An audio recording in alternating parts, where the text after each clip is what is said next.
السلام علیکم ورحمۃ اللہ وبرکاتہ۔ بسم اللہ الرحمن الرحیم۔ الحمد للہ وکفی وسلام علی عباده الذین اصطفی، اما بعد۔ اعوذ باللہ من الشیطان الرجیم، بسم اللہ الرحمن الرحیم۔ وذروا ظاہر الاسم وباطنہ ان الذين يكسبون الإثم سيجزون بما كانوا يفترقون، صدق الله العظيم۔ وقد قال النبي صلى الله عليه وآله وسلم: الدين النصيحة، أو كما قال عليه الصلاة والسلام۔ بہت ہی عزت و احترام کے مستحق میرے بزرگوں،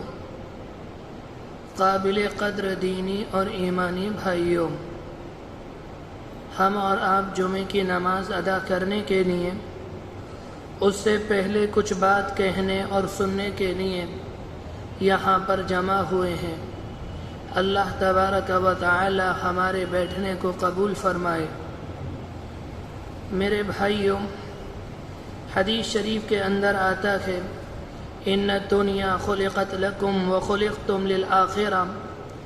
اللہ تبارک و تعالی نے دنیا کو انسانوں کے لیے پیدا کیا، اور انسانوں کو دنیا کے لیے نہیں بلکہ آخرت کے لیے پیدا کیا ہے۔ جب کوئی اللہ کا بندہ اس دنیا کے اندر آتا ہے، وہ اللہ کا بندہ معصوم ہوتا ہے، اس کی آنکھیں بالکل پاک اور صاف ہوتی ہیں، اس کی زبان پاک ہوتی ہے، اس کے کان پاک ہوتے ہیں، اس کا ذہن و دماغ بالکل پاک ہوتا ہے۔ جب وہ بچہ تھوڑا بڑا ہو جاتا ہے اور بڑا ہو جاتا ہے اور گناہ کی طرف بچہ جانے لگتا ہے،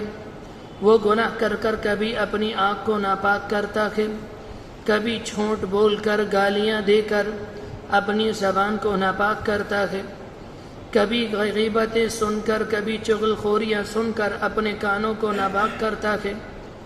جب انسان گناہ کرتا ہے، جس طرح سے انسان کی آنکھیں ناپاک ہوتی ہیں، انسان کا وجود ناپاک ہوتا ہے، بالکل اس طرح سے انسان کا دل بھی ناپاک اور خراب ہو جاتا ہے۔ حدیث شریف کے اندر آتا ہے: جب کوئی اللہ کا بندہ کوئی گناہ کرتا ہے تو گناہ کرنے کے نتیجے میں اس کے دل پر ایک سیاہ نقطہ یا ایک سیاہ دھبا لگ جاتا ہے۔ اگر وہ اللہ کا بندہ توبہ کر لیتا ہے تو توبہ کے نتیجے میں اللہ اس دھبے کو مٹا دیتے ہیں، ختم کر دیتے ہیں۔ لیکن وہ اللہ کا بندہ توبہ نہیں کرتا، دوبارہ گناہ کر لیتا ہے تو ایک اور دھبا اس کے دل پر لگ جاتا ہے، 12 گناہ کرتا ہے، ایک اور دھبا لگ جاتا ہے۔ انسان گناہ کرتا رہتا ہے، گناہ کرتا رہتا ہے، اور انسان اللہ سے توبہ نہیں کرتا۔ بالکل اسی طرح سے جیسے گناہ کرتا رہتا ہے، اسی طرح سے انسان کا دل سیاہ ہوتا چلا جاتا ہے، اور ایک وقت آتا ہے انسان کا دل بالکل کالا ہو جاتا ہے، بالکل سیاہ ہو جاتا ہے۔ قرآن مجید نے ایک موقع پر کہا: کلا بل ران علی قلوبہم ما کانوا یکسبون۔ ان کے دل ان کی بدعمالیوں کی وجہ سے، ان کے گناہوں کی وجہ سے، ان کی خرابیوں کی وجہ سے ان کے دل سیاہ ہو گئے، ان کے دل سخت ہو گئے، اور ان کے دلوں پر زنگ بیٹھ گیا۔ یہ قرآن مجید کا بیان ہے۔ اللہ تبارک و تعالی نے انسانوں کی رہنمائی کے لیے اس دنیا کے اندر تقریباً 1.25 لاکھ انبیاء علیہم السلام مبعوث فرمائے۔ انبیاء علیہم السلام کی بعثت کا مقصد یہ ہوتا ہے کہ جب وہ دنیا کے اندر آتے ہیں، لوگوں کو ضلالت اور گمراہی سے نکال کر راہ راست کی طرف لاتے ہیں، لوگوں کو ظلمتوں سے، اندھیروں سے نکال کر روشنی کی طرف، نور کی طرف لے کر آتے ہیں۔ انبیاء علیہم السلام جو دنیا کے اندر آتے ہیں، وہ لوگوں کو غیر اللہ کی عبادتوں سے روکتے ہیں اور ایک اللہ کی عبادت کی طرف لوگوں کو دعوت دیتے ہیں۔ اسی طرح سے وہ حرام سے روکتے ہیں اور حلال کی ترغیب لوگوں کو دیتے ہیں۔ اس زمانے کے اندر، یعنی ان کے زمانے میں جو گناہ ہوتے ہیں، ان سارے گناہوں کی نحوست، ان سارے گناہوں کے نقصانات، ان سارے گناہوں کی قدرت انسانوں کے دلوں میں بٹھانے کی کوشش کرتے ہیں، اور ان کا ایک کام یہ ہوتا ہے، وہ یہ چاہتے ہیں وہ لوگوں کے گناہوں کے نقصانات اور نیکیوں کے فائدے انسانوں کے سامنے کھول کر بیان کرتے ہیں۔ ان کی چاہت یہ ہوتی ہے، یعنی ہر نبی کی اپنی امت کے بارے میں یہ چاہت تھی، جب انسان دنیا کے اندر آیا تھا تو اس کا دل بالکل صاف تھا، اس کی آنکھیں بالکل صاف تھیں، اس کی زبان بالکل صاف تھی، اس کا پورا وجود اور اس کا دل اور اس کا ذہن و دماغ بالکل صاف تھا۔ انبیاء علیہم السلام یہی چاہتے ہیں کہ یہ انسان جب تک دنیا کے اندر رہیں تو یہ اپنی آنکھوں کو صاف رکھیں، یہ اپنے کانوں کو صاف رکھیں، یہ اپنی زبانوں کو صاف رکھیں، یہ اپنے وجود کو صاف رکھیں، یہ اپنے دلوں کو چمکتا ہوا رکھیں۔ ان کی چاہت یہ ہوتی ہے یہ گناہ کر کے اپنے وجود کو ناپاک نہ کریں، اس لیے کہ ان کے سامنے جتنی جنت اور جہنم ہوتی ہے وہ عام آدمی کے بارے میں نہیں ہوتی۔ اللہ کے رسول علیہ السلام نے تو یہ فرمایا تھا، جب میں معراج پر گیا تو میں نے اپنی آنکھوں سے جنت کو دیکھا اور میں نے اپنی آنکھوں سے جہنم کی ہولناکی کو دیکھا۔ اس وجہ سے نبی کا علم عوام کے علم کے مقابلے میں بہت زیادہ ہوتا ہے۔ جہنم اور جہنم کی ہولناکیاں ایک نبی کے سامنے ہوتی ہے، وہ جہنم کی خطرناک اور ہولناکی کو سمجھ رہا ہوتا ہے، وہ یہ چاہتا ہے کسی طریقے سے میری جو یہ امت ہے یہ گناہوں سے بچائے، گناہوں سے بچائے گی تو یہ جہنم سے بچ سکے گی، اگر اس نے اپنے آپ کو گناہوں سے نہ بچایا تو میری یہ امت جہنم میں چلی جائے گی۔ انبیاء علیہم السلام دنیا میں اسی لیے آتے ہیں کہ تاکہ امت جہنم سے بچ کر جنت میں جانے والی بن جائے۔ حضرت حسن بصری رحمۃ اللہ علیہ جو ایک بہت بڑے تابعی گزرے اور جو اپنے زمانے میں تابعین کے سردار کہلاتے ہیں، جنہوں نے اپنی زندگی کے اندر تقریباً 120 صحابہ اکرام سے ملاقات کی، وہ بیان کرتے تھے اپنے زمانے میں اپنے لوگوں سے، اپنے مریدین سے، اپنے شاگردوں سے، وہ کہتے تھے 5 اعمال ایسے ہیں جن کی بنیاد پر انسان کا دل سیاہ ہو جاتا ہے، انسان کا دل سخت ہو جاتا ہے اور انسان کے دل کو زنگ لگ جاتا ہے۔ پہلی بات بیان کرتے تھے، جب کوئی اللہ کا بندہ توبہ کی امید پر گناہ کرتا ہے اس سے انسان کا دل سخت ہو جاتا ہے۔ ایک اللہ کا بندہ تو وہ ہے جس سے گناہ ہوا اور اس نے گناہ کے بعد توبہ کر لی، توبہ کی اور آئندہ گناہ نہ کرنے کا عہد کیا اور اپنے کیے پر نادم اور شرمندہ ہوا، یہ تو انسان کی بہت اچھی عادت ہے۔ ایک اللہ کا بندہ وہ ہے جو گناہ کرتا ہے بعد میں توبہ نہیں کرتا، اپنے گناہ پر اپنے کیے پر نادم اور شرمندہ نہیں ہوتا اور گناہ چھوڑنے کا عہد بھی نہیں کرتا، یہ انسان کی اچھی عادت نہیں، یہ انسان کی خراب عادت ہے۔ اگر انسان نے اس عادت کو نہ چھوڑا یہ عادت انسان کو جہنم کے منہ میں دھکیل دے گی۔ وہ بیان کرتے تھے اپنے زمانے میں اگر کوئی اللہ کا بندہ توبہ کی بنیاد پر گناہ کرتا ہے، توبہ کی بنیاد پر گناہ کرنا کیا ہے، مثلا ایک اللہ کا بندہ شراب پیتا ہے اور پھر سوچتا ہے کہ میں آج شراب پی رہا ہوں کل توبہ کر لوں گا، میں آج زناکاری کے عمل میں جا رہا ہوں کل توبہ کر لوں گا، میں آج حرام لے رہا ہوں، آج رشوت لے رہا ہوں، میں کل توبہ کر لوں گا، میں آج اپنی آنکھوں کو غلط دیکھ کر ناپاک کر رہا ہوں، میں آج اپنی زبان سے غلط جملے نکال کر اپنی زبان کو ناپاک کر رہا ہوں، یا اپنے کانوں سے غلط جملے سن کر اپنے کانوں کو ناپاک کر رہا ہوں، اور امید یہ ہے آج میں نے اپنے وجود کو ناپاک کیا، کل میں توبہ کروں گا، اللہ میرے وجود کو پاک کر دے گا۔ وہ فرمایا کرتے تھے جب کوئی اللہ کا بندہ توبہ کی بنیاد پر گناہ کرتا ہے اس سے انسان کا دل سخت ہو جاتا تھا، اس سے انسان کا دل سخت ہو جاتا ہے، اور اس کی مثال انہوں نے اپنے زمانے میں اس طرح سے بیان فرمائی۔ وہ کہتے تھے اگر کسی انسان کے پاس ایک شاندار قسم کا مرہم ہے، ایک بہت اعلیٰ قسم کا مرہم اور ٹیوب ہے اور اس کے اوپر لکھا ہوا ہے اگر کسی انسان کا جسم جل جائے یا کسی انسان کا جسم کٹ جائے یا کسی کی انگلی یا کسی کا پیر کٹ جائے وہ آئے اور اس ٹیوب کو اپنے جلے پر اپنے کٹے پر لگا لے. اس کے لگانے کے بعد اس کا جلا ٹھیک ہو جائے گا اور اس کا جو جسم کٹا ہے اس کا وہ حصہ درست ہو جائے گا. وہ فرمایا کرتے تھے کوئی اللہ کا بندہ آئے اس ٹیوب کے اوپر پڑی ہوئی لکھی ہوئی یہ تحریر پڑھے اور کہے میں ابھی اپنے گھر جاتا ہوں, گیس کے اوپر اپنے ہاتھ کو جلاؤں گا یا چاقو کے ذریعے اپنے ہاتھ کو کاٹوں گا, اس کے بعد آپ کے پاس آؤں گا اور آپ کا ٹیوب اس پر لگاؤں گا, پھر دیکھوں گا آپ کا ٹیوب فائدہ کرتا ہے یا نہیں. میرے بھائیو, اگر کوئی انسان اس طرح سے اپنا ہاتھ کاٹے گا دنیا اسے بے وقوف کہے گی, دنیا اسے نادان کہے گی. یہ ٹیوب اس لیے نہیں ہے کہ آپ جان بوجھ کر ہاتھ کاٹیں اس کے بعد لگائیں. اگر اتفاقی طور پر آپ کا ہاتھ جل جائے یا اتفاقی طور پر آپ کا ہاتھ کٹ جائے اس کے بعد آپ اس ٹیوب کو استعمال کریں. وہ فرمایا کرتے تھے بالکل اسی طرح سے اگر کوئی اللہ کا بندہ یہ سوچ کر گناہ کرتا ہے کہ کل توبہ کر لوں گا تو یہ انسان سماج کا سب سے بے وقوف انسان ہے. وہ کہتے تھے توبہ اس لیے ہے اگر دھوکے سے تمہارا قدم پھسل جائے, اگر دھوکے سے تمہاری نگاہ چوک جائے یا تمہارے پیٹ میں غلط غذا چلی جائے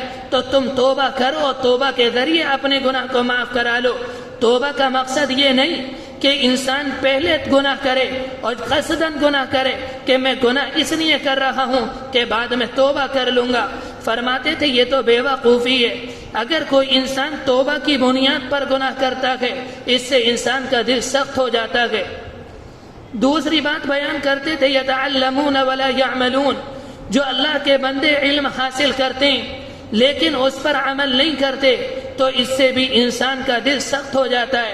ایک اللہ کے بندے نے علم حاصل نہیں کیا, علم حاصل کیا اور اگر علم حاصل کرنے کے بعد بندہ اس پر عمل کرے گا یا انسان علم حاصل کرنے کے بعد اپنے علم پر عمل کریں گے ان کا علم باقی رہے گا, ان کا علم تر و تازہ رہے گا, ان کے علم کے اندر نورانیت آئے گی, ان کے ذہن و دماغ کے اندر ان کا علم ہر وقت مستحضر رہے گا. یہ کچھ اللہ کے بندے علم حاصل کرتے ہیں اس کے بعد عمل نہیں کرتے, اگر عمل نہیں کریں گے ان کا علم باقی نہیں رہے گا, وہ اپنے علم کو کھو دیں گے یعنی وہ علم کو بھول جائیں گے. اللہ ان کے علم میں سے ان پر عمل نہ کرنے کی وجہ سے ان کے علم کو برکت اٹھا لے گا اور جب قیامت کا دن ہوگا اللہ کے سامنے یہ اللہ کا بندہ جس نے دنیا کے اندر علم حاصل کیا اللہ کے سامنے کھڑا ہوگا, علم اس کے سامنے آئے گا اور اللہ سے کہے گا اے اللہ دنیا کے اندر یہ آپ کا بندہ ہے, دنیا کے اندر اس نے مجھے حاصل کیا لیکن دنیا میں اس نے مجھ پر عمل نہ کیا, میں آج اس کے خلاف گواہ ہوں, میری وجہ سے آپ اسے جہنم میں ڈال دیجئے. اللہ علم کی اس بات کو قبول کریں گے اور بندے کے لیے جہنم کا فیصلہ ہوگا. اللہ کے رسول علیہ السلام نے ایک موقع پر یہ بات ارشاد فرمائی تھی لا تزال قدم ابن آدم یوم القیامہ حتی یسأل عن 50, کہ قیامت کے دن ابن آدم کے قدم اپنی جگہ سے اس وقت تک نہیں ہٹیں گے جب تک کہ 5 باتوں کے بارے میں اس سے سوال نہ کیا جائے. سب سے پہلے معلوم کیا جائے گا ان عمری فیما ابلا, ہم نے تمہیں عمر دی تھی, تم نے اپنی عمر کو کہاں خرچ کیا. اس کے بعد انسان سے اس کی جوانی کے بارے میں معلوم کیا جائے گا, ہم نے تمہیں جوانی دی تھی, تم نے جوانی کو کن کاموں میں لگائے گا. اللہ معلوم کرے گا تم نے جوانی کہیں ہماری نافرمانی میں تو نہیں لگائی, تم نے شیطان کی پیروی میں تو جوانی خرچ نہیں کی, تم نے گناہ کے کاموں میں اپنی جوانی کو تو نہ لگایا, تم نے دوسروں کو ستانے میں اور دوسروں کے اوپر ظلم و استبداد کا شکنجہ کسنے میں تم نے اپنی جوانی کو خرچ تو نہ کیا. اللہ یہ معلوم کرے گا اور اسی طرح سے یہ بھی معلوم کرے گا ہم نے تمہیں جوانی دی تھی, تم نے جوانی میں نماز پڑھی یا نہ پڑھی, تم نے جوانی میں قرآن مجید کی تلاوت کی یا نہ کی,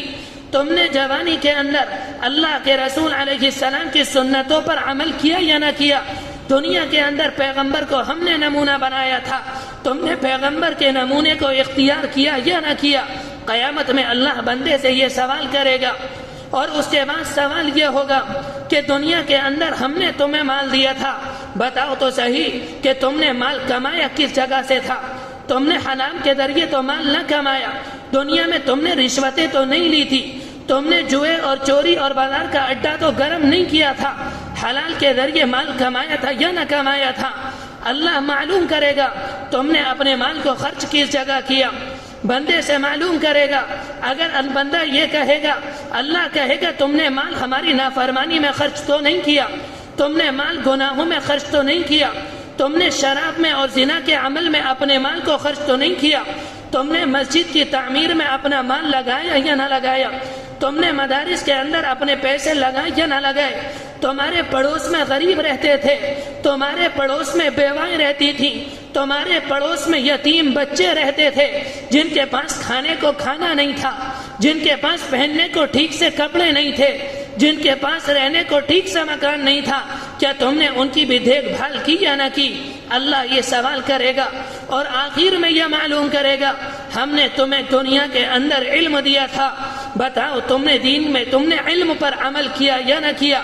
میرے بھائیو، اگر انسان نے دنیا کے اندر اچھے کام کیے ہوں گے تو انسان کے لیے جنت کا فیصلہ ہوگا، اور لیکن اگر انسان نے دنیا کے اندر خراب کام کیے ہوں گے تو انسان کے لیے جہنم کا فیصلہ ہوگا۔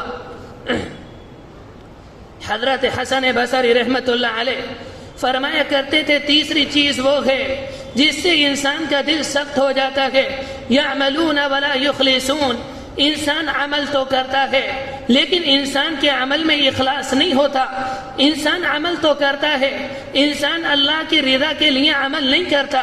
بلکہ ریاکاری کے لیے عمل کرتا ہے، شہرت کے لیے نام و نمود کی خاطر انسان عمل کرتا ہے۔ حضرت تھانوی نے اپنے زمانے میں یہ بات کہی تھی کہ ایک اللہ کا بندہ وہ ہے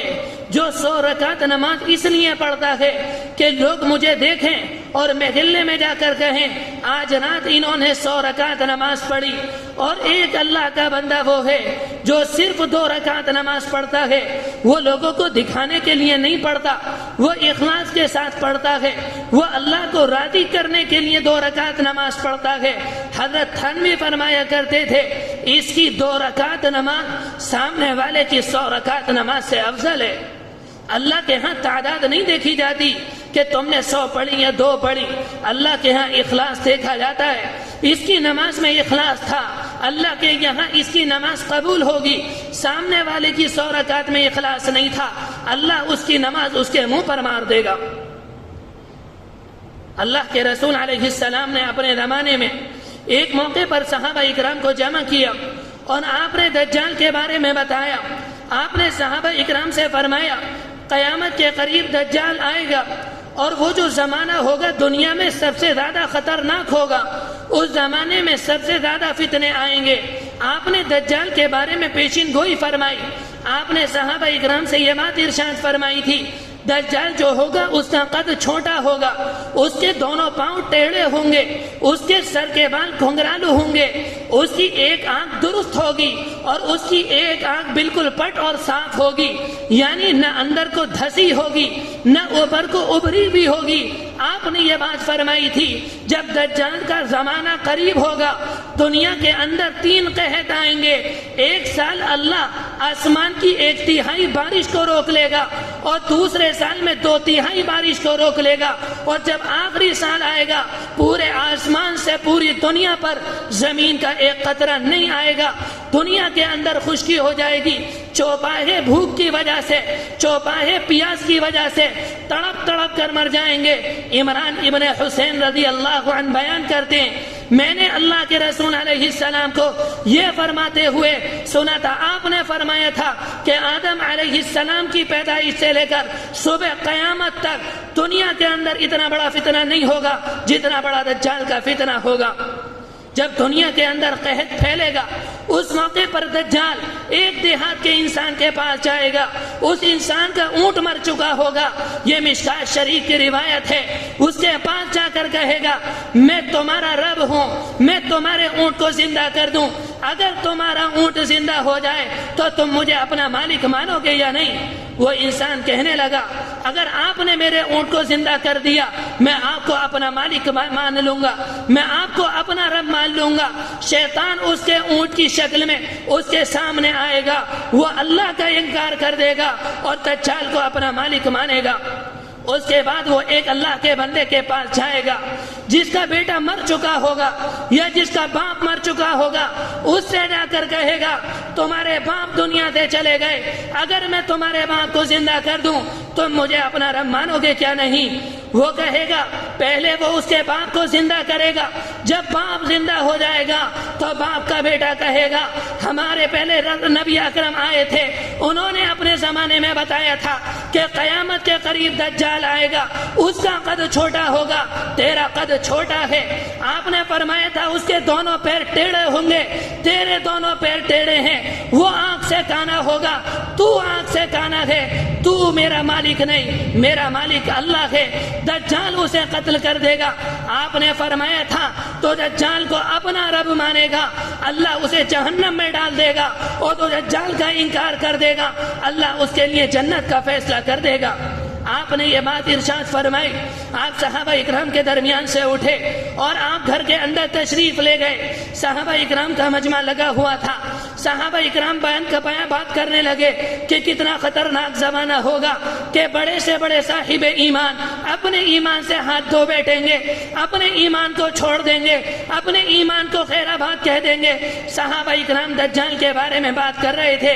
اللہ کے رسول علیہ السلام نکل کر آئے، آپ نے معلوم کیا کس چیز کے بارے میں باتیں کر رہے ہو؟ صحابہ اکرام نے کہا اللہ کے رسول دجال کے فتنے کے بارے میں بات کر رہے ہیں۔ آپ نے اس موقع پر ایک بات ارشاد فرمائی، میرے بھائیوں میں آپ سے کہنا چاہتا ہوں ذرا غور سے اور دھیان سے میری یہ بات کو سننا۔ آپ آئے، آپ نے فرمایا کیا میں تمہیں دجال کے فتنے سے بڑا فتنہ نہ بتاؤں؟ صحابہ اکرام نے معلوم کہا اللہ کے رسول علیہ السلام ضرور بتائیے۔ آپ نے اس موقع پر یہ بات ارشاد فرمائی تھی ایک انسان کا دوسرے انسان کو دکھانے کے لیے نماز پڑھنا یہ دجال کے فتنے سے بڑا فتنہ ہے۔ آپ نے بتایا تھا ایک انسان کا دوسرے انسان کو دکھانے کے لیے قرآن مجید کی تلاوت کرنا یہ دجال کے فتنے سے بڑا فتنہ ہے۔ آپ نے فرمایا تھا ایک انسان کا دوسرے انسان کو دکھانے کے لیے زکات دینا یا خیرات دینا یہ دجال کے فتنے سے بڑا فتنہ ہے۔ آپ نے فرمایا تھا ایک انسان کا دوسرے انسان کے دکھانے کے لیے کسی یتیم کی مدد کرنا، کسی بیوہ کی مدد کرنا، کسی غریب کی مدد کرنا یہ دجال کے فتنے سے بڑا فتنہ ہے۔ پھر آپ نے یہ بات فرمائی تھی مجھے دجال کے فتنے سے اتنا ڈر نہیں جتنا اس فتنے سے ڈر ہے، میری امت اس فتنے کے اندر گرفتار ہو جائے گی۔ میرے بھائیوں، اسی کو تو حضرت حسن بصری رحمت اللہ علیہ نے کہا تھا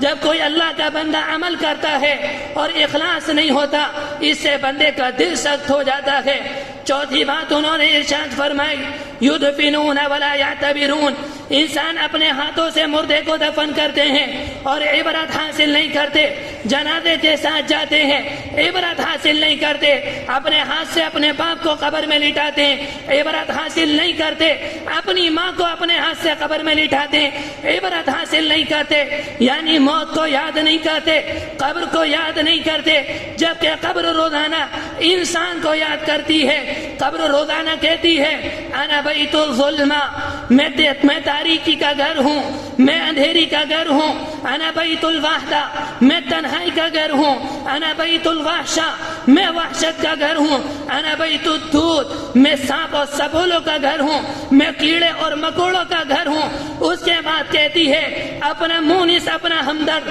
اپنا غمخوار میرے اندر لے کر آنا، میں تاریکی کا گھر ہوں، اپنی روشنی اپنے ساتھ لے کر آنا۔ اللہ کے رسول علیہ السلام نے ایک موقع پر یہ بات ارشاد فرمائی تھی جب کسی انسان کو قبر کے اندر دفن کیا جاتا ہے قبر کا عذاب اسے گھیر لیتا ہے، اگر اس اللہ کے بندے نے دنیا کے اندر قرآن مجید کی تلاوت کی ہوتی ہے، جب عذاب سر کی طرف سے آتا ہے قرآن مجید کھڑا ہوتا ہے اور قرآن مجید کہتا ہے یہ وہ اللہ کا بندہ ہے جو دنوں میں میری تلاوت کرتا تھا، جو راتوں کو میری تلاوت کرتا تھا، اپنی نیند کو قربان کرتا تھا اور لوگوں کو قرآن مجید کی تعلیم دیتا تھا، اس نے دنیا میں میری حفاظت کی، اس نے دنیا میں میرا حق ادا کیا، آج میرا فرض ہے میں اس کی حفاظت کروں گا۔ قرآن مجید قبر کے عذاب کو دھکیل دیتا ہے۔ اس کے بعد وہ دائیں جانب سے آتا ہے، انسان نے نماز پڑھی ہوتی ہے، نماز کھڑی ہو جاتی ہے، نماز کہے گی یہ وہ اللہ کا بندہ ہے جو دنیا کے اندر فرائض کا اہتمام کرتا تھا، جو سنتوں کا اہتمام کرتا تھا، جو نوافل کا اہتمام کرتا تھا، جو قیام اللیل کا اہتمام کرتا تھا، یعنی تہجد کی نماز پابندی کے ساتھ پڑھتا تھا، اپنی میٹھی نیند کو قربان کرتا تھا۔ اس نے دنیا کے اندر میرا حق ادا کیا، اس نے دنیا میں میری حفاظت کی، آج میرا حق ہے میں اس کی حفاظت کروں گی۔ نماز عذاب کو دھکیل دیتی ہے، اسی طرح سے روزہ دھکیل دیتا ہے، اسی طرح سے انسان کا صدقہ قبر کے عذاب کو دھکیل دیتا ہے۔ میرے بھائیو یاد رکھنا، اگر ہم نے نماز نہ پڑھی، ہم نے قرآن مجید کی تلاوت نہ کی، ہم نے زکوٰۃ نہ دی، ہم نے نو روزے نہ رکھے، ایک دن آئے گا لوگ ہمیں قبر میں رکھ کر آئیں گے، اگر نماز نہ ہوگی قبر میں عذاب سے بچانے والا کوئی اور چیز نہیں۔ اگر ہم چاہتے ہیں ہم قبر کے عذاب سے بچ جائیں، ہم جہنم کی ہولناکی سے بچ جائیں، میرے بھائیو آج وقت ہے نماز کی پابندی کر لیں، قرآن مجید کی تلاوت کر لیں، زکوٰۃ کا اہتمام کر لیں، صدقے اور خیرات کا اہتمام کر لیں، پابندی سے روزے رکھ لیں۔ یہ ساری کی ساری باتیں وہ ہیں جو انسان کو قبر کے عذاب سے بچائیں گی۔ پانچویں بات یہ فرمائی تھی جس سے انسان کا دل سخت ہوتا ہے، یأکلون ولا یشکرون، لوگ اللہ کی نعمتوں کو استعمال کرتے ہیں، لوگ اللہ کا دیا ہوا کھاتے ہیں، لوگ اللہ کا دیا ہوا پہنتے ہیں، لوگ اللہ کے دیے ہوئے گھر میں رہتے ہیں، لوگ اللہ کی آنکھ سے دیکھتے ہیں، لوگ اللہ کے کان سے سنتے ہیں، لوگ اللہ کی زبان سے بات کرتے ہیں، ولا یشکرون، اس کے بعد اللہ کا شکر ادا نہیں کرتے۔ اگر لوگ بندے اللہ کی نعمتوں کو استعمال کرتے ہیں اس کے بعد اللہ کا شکر نہیں ادا کرتے، یہ وہ باتیں ہیں جس سے انسان کا دل سخت ہو جاتا ہے۔ پانچ باتیں حسن بصری رحمت اللہ علیہ کی تفسیر سے میں نے آپ کے سامنے رکھی۔ پہلی بات یہ، اگر کوئی انسان توبہ کی امید پر گناہ کرتا ہے اس سے انسان کا دل سخت ہو جاتا ہے۔ دوسری بات، انسان علم حاصل کرتا ہے عمل نہیں کرتا اس سے انسان کا دل سخت ہو جاتا ہے۔ تیسری بات، انسان عمل کرتا ہے لیکن انسان کے عمل میں اخلاص نہیں ہوتا اس سے انسان کا دل سخت ہو جاتا ہے۔ چوتھی بات، یدفنون ولا یعتبرون، لوگ اپنی میتوں کو دفن کرتے ہیں